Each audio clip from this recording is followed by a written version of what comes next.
Welcome back to Edgework on the Hammer Betting Network. I am host Jason Cooper here with Alex Moretto, Matt Russell, and Todd Cordell to bring you in to Tuesday's slated games for the NHL. Last night was a lot of fun. And if you're checking us out on Twitter, check us out on YouTube. You guys can interact with us in the comments. If you're tweeting at us on Twitter, we can't really see that. So come over to our YouTube, subscribe. We got a new channel. Come check us out. But anyways, guys, how was last night's slated bets for you guys? Everything went well or not so hot? I didn't have much last night, to be honest with you. A lot of the teams that were playing sort of aligned with kind of where my numbers sort of think they are right now. The one that I sort of looked at that I just couldn't pull the trigger on, and I probably should have, the Ottawa Senators. We talked about them last week, where we're like, okay, like it's not looking great to start the season, but again, right, 3 games in, not looking great. Of course, they've won 4 straight since we've had that conversation, right? And I think the market's like immediately adjusted to the fact that, yeah, you know what? We talked last week again, right? I think it was Boston they were playing that night, and how Boston might be a little bit better than they were given credit for, and Ottawa might be a little bit worse. Turns out, actually, both those teams are probably a little bit, more accurately rated than we thought. Obviously, Boston's still pretty good, but I think Ottawa finding their stride here a little bit now in the season's second week. Alex, Todd, you guys have anything from last night? Or I had a good night, but as always, it's the bets you don't make that upset you more than anything. And Exactly. I saw the Oilers down 3-2 at one point in that game, and I really wanted to get a live bet in. I had just gotten back from Costco. I was putting all this meat away in the freezer, and I'm like trying to get a live bet in. I missed it, and then sure enough, the Oilers win 5-3, and all I care about is not the 2-0 night, but the bet I didn't make on the Oilers. yeah, that's how it always seems to be. That's all right. At least you didn't bet on the Leafs last night, right? And stay up late to watch that game. Anyways, sticking with that game though, I'm sure many of our viewers probably watched that game. Leafs at Golden Knights, great game at 10 o'clock at night. A little bit of controversy there, though, and Alex, you wanted to kind of touch on this. Goal for the Vegas Golden Knights, Phil Kessel with his 400th goal, got taken back on an offside review. Alex, you want to just I don't want to take the lead from you. How about you just lead us in here? Yeah, I don't want to be all like old man yells at clouds here, but like this is just, we're grossly abusing this rule and it needs to be changed. And this has gone on way too long. Like you're spending 10 minutes analyzing a slow motion replay from 15 different angles, none of which are actually good. Like, let's be clear, none of these angles you have to like piece together. Like at what point do we at least get a camera that is just straight down the line where you can see this stuff? So we're spending 10 minutes analyzing this thing. We're scrutinizing these plays that happen 45 seconds before a goal even goes in. They have nothing to do with the play itself. And we're sitting there like, oh, I don't know, Jim. It looks like his foreskin was maybe over the line still. Like, I don't understand. I don't understand how we're still doing this. Like, every night we're doing this, and it's killing the game. You have these kids watching who are like, on their TikToks all day that don't have any attention span. And we're sitting here with like 10-minute reviews that like, who's gonna stick around through this stuff? There's no shot. I just can't do it anymore. Like, it's getting really painful. Yeah, you guys are talking about how should we talk about this? And I was like, do you want to talk about this week, next week, every week for the rest of our lives? Because it has and always will be the stupidest rule in all of sports, right? There is no other circumstance where we get down into the minutia of something that happened upwards of 10, 30, 45 seconds beforehand. Like this it's never made any sense. We have linesmen for a reason. If they quote unquote screw up a call by like a half of a stride, or in your cases, a half of a foreskin, okay, you know what? Like we can live with that, right? Like that's what they're there for. Other than to break up fights, I mean, what are we talking about here? We've already, basically almost eliminated icing from their sort of, jurisdiction here. Mm-hmm. Like, why are we even bothering with this? So, yeah, like, I understand how you get frustrated, but it's honestly something that I've just decided, like, okay, I'm not going to watch nearly as many games because of not necessarily the specifics, because this only happens, like, once in every few games, whatever, but just the idea overall that this exists tells me all I need to know about the product and who's managing the product. Yeah, some sort of statute of limitations. I was just gonna say, like, in general, reviews, like, they take 10 minutes to review them. If it's not conclusive, if you can't tell immediately that it's wrong, just leave it. Like, you can't spend 5 to 10 minutes and then overturn the call. How is that conclusive? Because if it's conclusive, right away. Like, you're like, yeah, that's wrong. Yeah, and that goes for all sports, right? Yeah. It's just like we don't need to be sitting around for this. So For Europe, like you got VAR and you got in tennis, like they have the replay too. Like they have this down to a science, and we have like these old men who can't, see without like 4 pairs of spectacles on, trying to analyze like if someone's a millimeter offside. It drives me insane. In the situation room with 20 different screens, it's craziness. Yeah. But let's get like they have for the pylon cam in the NFL. Like let's get that on the blue line ASAP. Like what are we doing here? Crazy stuff. All right. Well, on to the next topic we have for today, guys. We wanted to touch on some of the teams that have impressed you guys a little bit. I know one of them for me is the Philadelphia Flyers. They may not have had the hardest schedule to start the season, but them even coming out with a winning record 7 games into the season is a complete shock to me. Alex, you want to lead us off on this one? Teams that have impressed us. Yeah, I mean, the Flyers definitely have, but I think this is just a case of small sample size. I don't think this is going to be a great season for them.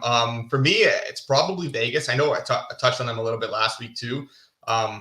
Man, they laid a beat down on the Leafs last night. Like that scoreline was pretty flattering for Toronto. And I mean, they had 94 points last season. Still a pretty good season, all things considered. When like Eichel played 34 games, he came back after such a long layoff. Those 34 games were not the true Jack Eichel either. Stone played 37 games. Martinez missed most of the season. Their goaltending was bad. Like Leonard had a down year. Brossoit was not good backing him up, and everyone's saying like the issue now. Oh well, goaltending is the issue coming into the season. I mean, Logan Thompson was really good when he got the chance last year. They didn't get good goaltending last year, anyways. I think that this team, I think they have all the ingredients right now. Like they have an incredibly deep roster on the front and back end. I think Thompson's, the guy in goal. I think Cassidy is a very good coach, and it's been an awesome start to the season. I have very high hopes for this team, and I think that they've still impressed, even given where my bar was coming into the year. And the underlying numbers have matched their record so far. They're 4th in expected goal share at 5-on-5. Thompson's playing great. His Calder odds are slashed considerably. They're suppressing chances. They're creating a lot of high danger chances. I think this is a very good team, and I don't see any reason why, we can't be talking about them as, Western Conference finalists, even Western Conference representatives at the end of the season. Yeah, and fair enough. And Logan Thompson, what a story he's been. Potentially a Calder guy. He's crazy. A couple of years ago, he's playing at Brock University, and now he's in the NHL, potentially winning a Calder, and who knows where it goes from there. Moving from teams that we were most impressed by, there's a couple teams that have been extremely underwhelming, and primarily the Vancouver Canucks. That situation is not looking so good over there. 7 games into the season, the only winless team in the NHL. Bruce Boudreau seems to be on the hot seat. I don't really know how much you can blame him. I don't know if it's Patrick Alvin. There's a lot going on there. Do you guys have any thoughts, any opinions, I guess, on the Vancouver Canucks so far? Well, I was all ready to give my 2 teams that I was ready to get hurt by again in the NHL. Then you went and then you brought up the Brock University Badgers. I am a fellow Badger, so I got a little pumped up about my alumni. And now you got to go and bring up the Canucks on us, right? And like we talked about it last week, okay? Like it just seems to be something different every single time. Like we're blaming JT Miller for all of the world's troubles, and then he scores twice last night. And it's like, okay, well maybe JT's back and people are able to pick their jerseys off the ice. And it's like, no, actually the rest of the team pretty much was awful. And obviously they had a couple of guys out on Besser and Hughes being out. And I can ask you guys, and Todd might have a decent answer to this, but like those sort of medium type pieces in a Besser and a Hughes, maybe it's devaluing them a little bit. Like, what do you guys attribute from a win probability standpoint when those guys are out? Like, is it a 3% type of a thing, 4%? Because that to me is the theme of the first couple of weeks, is trying to figure out from a win probability when this player or that player is out. Do those guys even sort of qualify? Because again, they get absolutely housed on in a lot of the metrics last night, 13-4 in high danger chances at even strength. And again, like one time it's Demko, the other time next time it's Johnny Gaudreau is pulling off insane wraparound goals on the backup goaltender. How much of this is Boudreau, right? Like the team looks pretty lifeless out there, but like, do you just fire a guy after 7 games who, you kind of were in this like in and out thing over the course of the offseason? Like that doesn't really feel like the correct move, especially it's not like a guy they just found, are giving an opportunity as a new head coach. This guy's a veteran head coach, has been in the league for a long time, has proven he knows how to do it. So, I think a lot of times it's fire the coach or do this or do that. the GM's an idiot and blah, blah, blah. It's like at some point the players have to actually do something, right? Like at some point Demko has to steal them a hockey game. At some point Pettersson has to take over a hockey game here. So like, you can get worked up about it, but it was 3 games and then in 4 games, now it's 7 games. Are we going to be here in 10, 15 games into the season and they're going to have 0, 1 or 2 wins? I don't know, right? Like it's the same thing, but in reverse as it was with the Senators, right? Like, okay, we're going to throw everything out because they weren't, that great in the first week. Are we going to throw everything out because they're not that great in the first 2 weeks? Like all of this stuff, when we come back in February, March, like tell me anything in your life in the NHL that you ever remember happening in October. Like, give me any game result, any week, anything ever that's ever happened in October that you remember being like, wow, that was really significant. Because I think sometimes we just have to stop being like crazy hockey fan guy and like have to sit back and just be like, you know what? No one's going to remember this 3 months from now. Now, if 3 months from now, they're still winless, for example, then yeah, we'll probably remember this. But I don't think there's any changes that can and should be made right now. You just kind of have to grin and bear it. And sometimes it comes down to just the players pulling up their socks and actually coming up with a decent effort. And I thought that was going to be last night even with those guys out, and it just wasn't. I think one of the bigger things is, especially with Hughes out, like their blue line, they don't have very many puck movers at all. And Hughes does all the heavy lifting in terms of transition, breaking out of the zone. So not having him, especially for Vancouver, is huge, because especially against a team like Carolina that's really good on the forecheck and really on you all the time, you have to move it so quick and so crisp, and they just don't have anybody who can do that. And I think that like kind of fed into why they got dominated the way they did, even though they needed a result. Yeah, I mean, like last year, Boudreau came in and they went 32, 15, and 10 with Boudreau. Like he turned the team around considerably. That's a 107-point pace. That would have been enough to finish 5th in the Western Conference over the course of a full season. And now, like, Myers has missed half the season. Dermott hasn't played yet. Now Hughes is out. The defense is brutal to begin with, even with all those guys in. Demko, I mean, you guys want a fun stat? 65 goalies have started a game in the NHL this season. Demko is dead last in goals saved above expected. Like that's not a Boudreau issue. The defense is not a Boudreau issue. They're still dealing with the fallout from Jim Benning. Like I think that right now it's miserable going to the rink in Vancouver. Like it's a bad scene. Like those players are probably, it's a tough time to show up to work every day. You need a guy like Boudreau who's a player's coach. He's a veteran. He's been there. He knows how to kind of help make it a bit more tolerable, help push these guys through. I think that the issues in Vancouver run way deeper. And you need a silver lining if you're a Vancouver fan right now. And I think that Boudreau is the silver lining. You at least can say like, hey, we have our guy behind the bench. Like we have the right coach. Now it's just about getting him the right roster and getting through this rough patch. So I think that, you then make a rash decision and scapegoat Boudreau to fire him just for the sake of firing him. Like, I don't care if you start 2-18, Boudreau's the guy. It's not on him right now. The system's working. The underlying numbers are actually pretty good. Like they're middle of the pack still in, expected goals against and expected goal share with that defense, which says a lot about his system, which says a lot about what he's doing right now. So yeah, I think his leash should be very, very long. I think this has to get very bad before they should even consider making a change there. Yeah, and I'm sure Thatcher Demko, like we've seen him play out of his mind for a lot of his career, and I'm wondering maybe this could just be a rough patch for him. Like sometimes goalies, like we say, always goalies are voodoo. We never really know with them. So maybe it could be that maybe it's their defense. Who knows? A lot of problems there, and hopefully they'll be able to figure that out soon. Before we head into tonight's game, though, if you're watching on Twitter, I want you guys to come over to the YouTube channel just because it's easier for us to interact with you guys and all your comments and tweets at us. If you just come over to YouTube, you can comment and we can see them. We can bring them up. So yeah. Speaking of comments, Jason, sorry, just Leafs Digest. I see that there. I just want to just put that up for him. There you go. Thank you.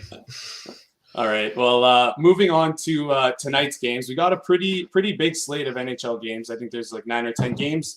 First one we're going to start with, though, is Dallas at Boston. Boston minus 150 favorites as of right now. Both teams are first in their respective conferences in the East and the West. Alex, why don't you lead us off here with this game? Yeah, I don't have anything on this game. For me, this is kind of like a Dallas or nothing spot. I think the Bruins are catching Dallas in a good spot, though, which is kind of why it's enough for me to stay away. The Stars sort of strategically saved Ottinger to start here, right? They went with Wedgwood last night, so it's pretty rare to see a team use their starter on the back end of a back-to-back. So I think that was obviously looking ahead to this game against Boston, and they wanted to save Ottinger, who's been like he picked up right where he left off in the playoffs last year. He's first in the NHL in goals saved above average, third in goals saved above expected. They're 4-0-0 in his starts this year. He's allowed 5 goals in those 4 starts. And, I mean, it's hard to bet against a guy like that, especially on the heater he's on. Boston, I talked about them last week, how high I am on this team, but I think the market has really caught up. They've had a pretty easy schedule though to date, to be fair. Like they're 5-1 on the year, but like they haven't really played anyone, maybe like Florida, but I mean, again, Florida's dealing with some injuries. So I think we are getting a little bit of value on the Stars here. I'm still a little hesitant to pull the trigger, but yeah, it's Dallas or nothing for me here.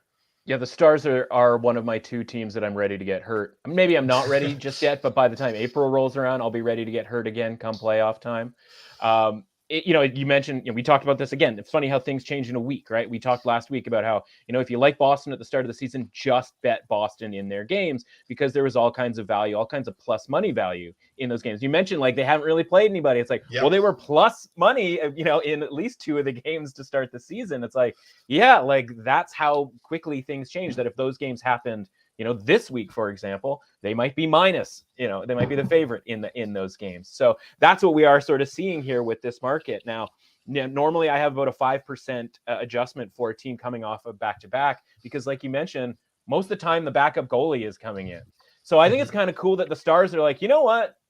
Let's flip it around here. Let's line up, because you can do the thing where you're like, well, we played in a second of a back-to-back and we had our backup goaltender. It's almost this like built-in excuse that if you go to Boston, you get housed by the Bruins. Like they're okay, we're gonna test ourselves here with our like full sort of top lineup here. So, even though I'd probably knock a couple percentage points off of the adjustment for the back-to-back, this line is so accurate that there just isn't anything for me to play here, which is kind of a bummer because, again, we saw some inaccurate lines and inaccurate prices with the Bruins early on in the season. And there is, like you said, reason to like the Stars tonight. The disrespect to the Senators, eh? Yeah. We don't care. We're not starting Ottinger in the first game. That's right. Todd, do you have any thoughts on this game, or is it a pass for you? I passed on the game. My only play for this game was actually Pasternak shots, just because he's averaging 11 or 12 attempts a game, and with Stars in the road back-to-back, I figure they might let up a decent amount of volume. So I went with Pasternak again at minus 104 for 4.5 shots, but no play on the game. Fair enough.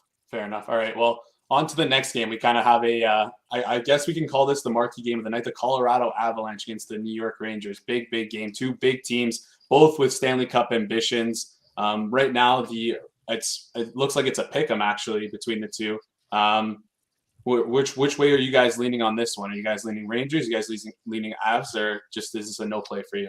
I have a lot of games tonight, and like none of them are these marquee games. So it's more going to be like, which games do I want to watch? The ones I have action on, or the ones that are sort of more interesting? And obviously, the interesting part here is Georgiev, starting for Colorado against his former team. And again, I don't know how you guys feel about it. Like, is that the advantage to the shooters or to the goaltenders? I tend to think it's the advantage to the shooters because they get to shoot on that goaltender in practice for however long that goaltender was on the team. So I would probably lean, to the Rangers here, but I don't think you're getting any value here. This is, again, you said it's Pick'em. That's pretty much where I am. There's a small, listen, if this somehow went to like Rangers plus anything, it's 1040 right now, 1050. We got a lot of runway here before this game starts. And maybe, we see a line movement. We see that happen all the time here. Maybe people get, interested in the Avalanche because you're getting a price that you're not used to getting when it comes to the Avalanche. You don't often get them in pick'em type games. So they might attract some money here, at which point, if you can get anything in sort of the plus 105 type of area here with the Rangers, I would take my shot with them facing their former goaltender. Yeah, I wasn't super high on the Rangers coming into the season. No. Like last year, it was basically like you're riding your hot goaltender and a great power play to all their success. Yep. Like Shesterkin put up otherworldly numbers. If he's not going to do that again, then, this team isn't going to be as good. And weirdly, like it's small sample sizes, so I'm not putting much stock into it right now. But weirdly, Shesterkin has been bang average this year, and the team has actually put up some decent underlying numbers. Like they've been a lot better at 5-on-5. So it's been an interesting sort of shift so far. But yeah, I have nothing here. I'm just going to sort of sit back and watch how this plays out with the Rangers. Well, the frustrating thing about their run last year, for those of us who were, trying desperately to fade them successfully, was because they were mirroring what they did in the regular season, right? Where it was like the metrics weren't very good at even strength or, in the sort of skating realm. And, Shesterkin would have great nights and he'd have bad nights, and they sort of just barely kind of got by there getting into the conference finals. But it doesn't mean that they're not allowed to improve, right? Whether it's hockey, football, basketball, whatever. Like, I believe that you're allowed to improve and you're allowed to get better from year to year. And so, like, I kind of give the Rangers a clean slate at the start of the year. And I acknowledge, like, Shesterkin's not going to be as good. But you know what? Maybe they're also better at even strength and 5-on-5, right? And so we have seen that. So you sort of have to kind of, like, remove that whole experience from last year of being frustrated that the Rangers were kind of pulling off these wins.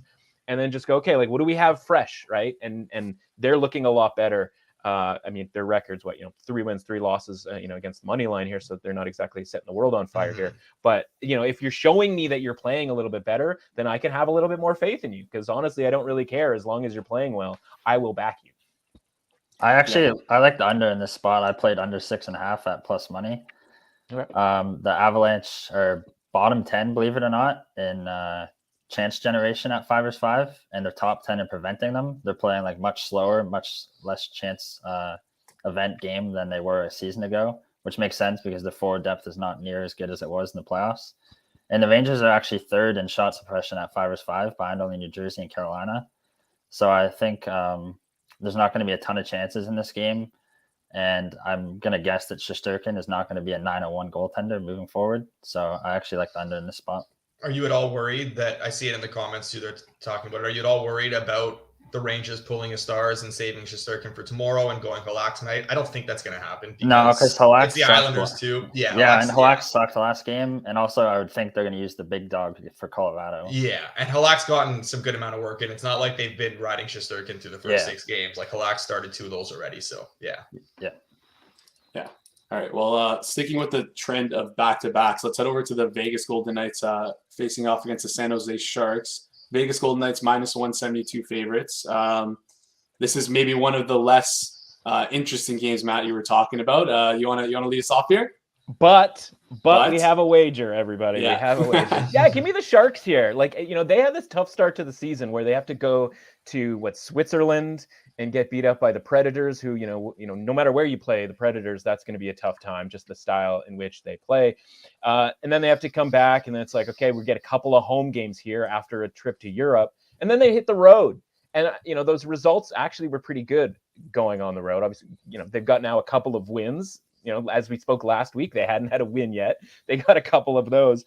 And of course, you have Vegas off the back-to-back, right? And, they're certain back-to-backs are not equal to others. When you have the Toronto Maple Leafs coming to town in Vegas, where I know people who flew from Toronto to Vegas to go see that game, like, that's a big game for Vegas. This, when you walk into the building, and there's honestly like just as many fans for their, your opponent as there are for you when you're used to having that home ice advantage. Like, it's not surprising that they played really, really well. 3.87 to 2.41 in expected goals at even strength. But now they go and they're going to San Jose. And like, there couldn't be sort of a more different environment to go play in. Meanwhile, San Jose has sort of got their feet under them here a little bit. And I don't think San Jose is going to be particularly like this great team. We showed some value on them going on the road to beat the aforementioned Rangers last week, which they did. And the one sort of positive regression here is they have 0.16 high danger goals for per 60 minutes this season. Like that there has to be positive regression in that department, right? Like, that's just such an insane, like, outlier type situation here. Like, they're a professional hockey team last I checked. And so there's going to be some positive regression there. You can see their high danger chances are 50-50, right? So it's not like they're giving up way more and they're not getting any, and that's why they're at 0.16. Like, they're getting a decent amount of them. They're just not putting them in. Does that regression necessarily hit tonight?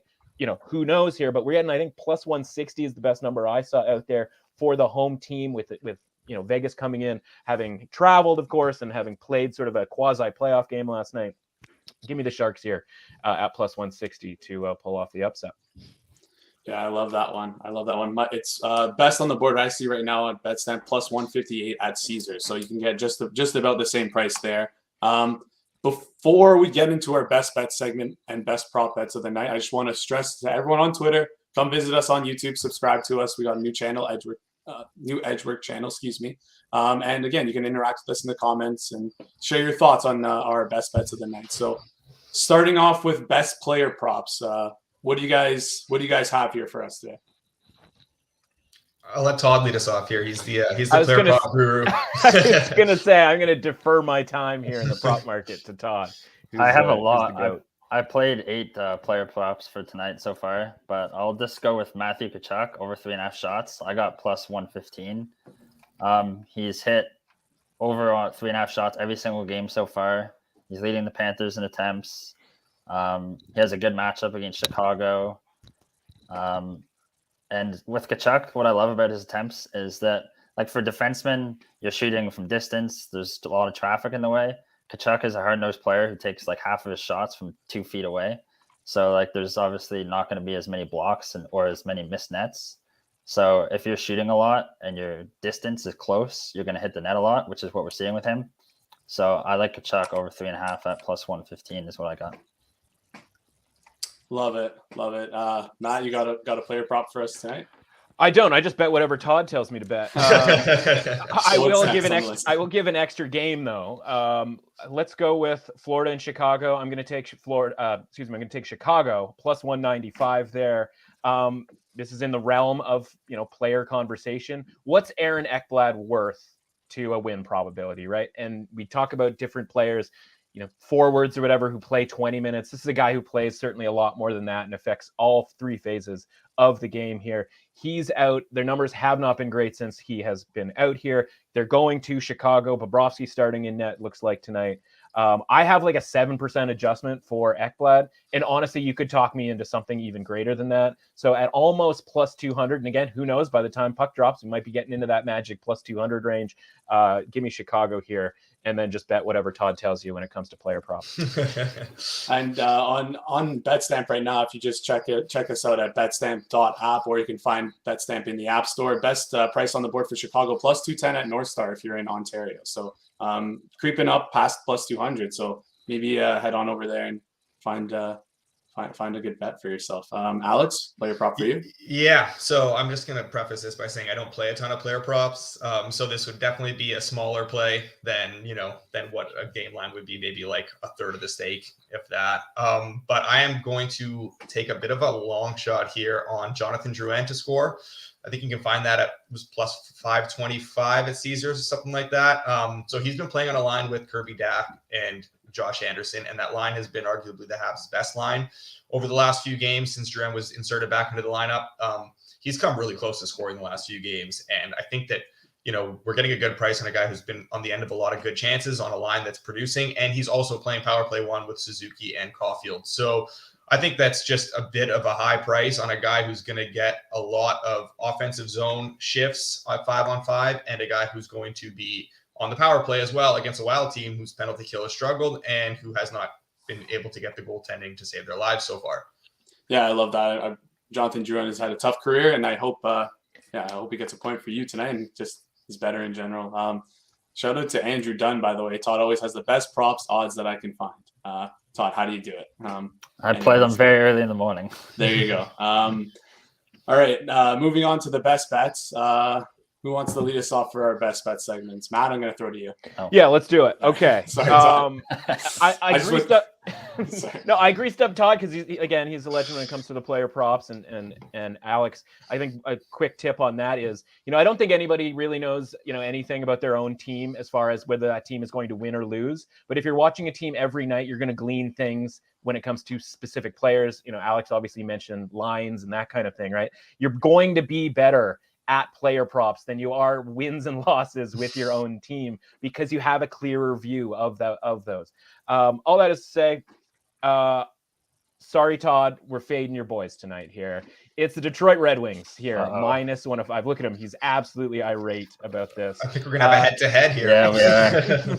Yeah, the Red. I know you're loving this because, listen, they're almost like, can you be too good at this point? Because like the metrics are just like drooling over the Devils at this point, right? But like this also kind of has a, it's the opposite of the Sharks. Like, yes, they're a professional hockey team, but like they can't be this good. And it looks like we're getting Vanacek in the net tonight. And of course, they lost their last game. They're on a back-to-back here.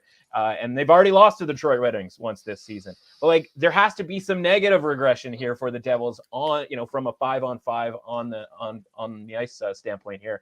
And again, the goaltending is always the issue with the Devils, right?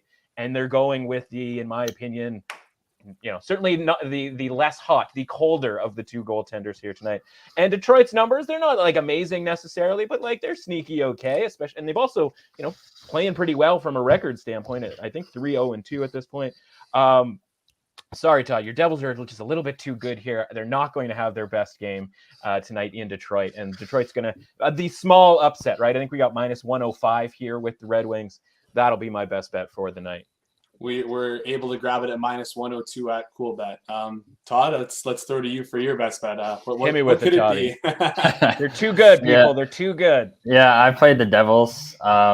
They're first in the league in pretty much every key advanced stat in the league at 5-5. The only thing holding back is the goaltending has been literally the worst it can possibly be. Like if you look at last year's worst team save percentage, like the Devils are way below even that right now. I don't think that's going to last forever, as bad as the goaltending has been. It's got to be at least semi-decent at some point. Vanacek got lit up in his first game this year, which fair. It was not a good showing. But last year he was top 10 in 5-5 save percentage and high danger save percentage. So I think there's reason to believe that he could be at least semi-competent here. And then the Wings are 25th in high danger chance share. The Devils are first. The Wings are missing Tyler Bertuzzi on the wing. They're also missing Jakub Vrana. Those are two of their better offensive players, in my opinion. So I like the Devils to bounce back tonight. So, Todd, and again, listen, this is a pick'em game, right? It could go either way. What do you think is more likely to be sort of sustained? Like when we're talking about this team in March, like, are we going to still have them? I'm not even saying first in all of these metrics, but are they going to be a top 5 team in all these metrics?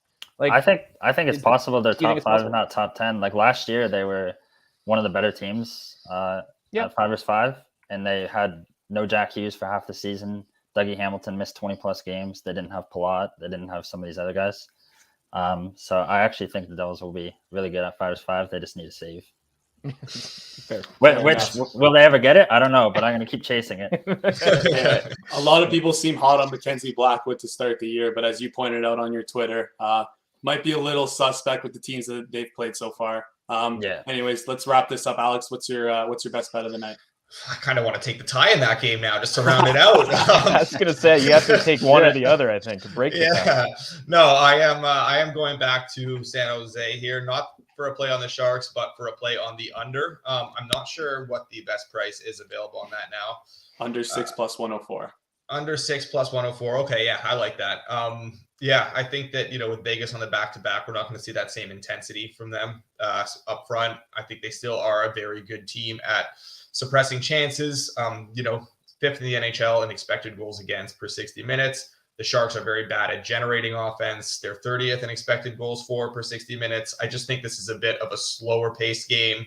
Sharks returning home from a long road trip, first game back. That's usually a tough spot for teams. And then obviously Vegas in the back-to-back with travel. I just think this is a bit of a slower game, not a ton of offense. So I think that, there were a lot of 6.5s earlier. If you can get like a 6.5 -115 or better, or anything under 6 plus money, that would be my best bet of the night.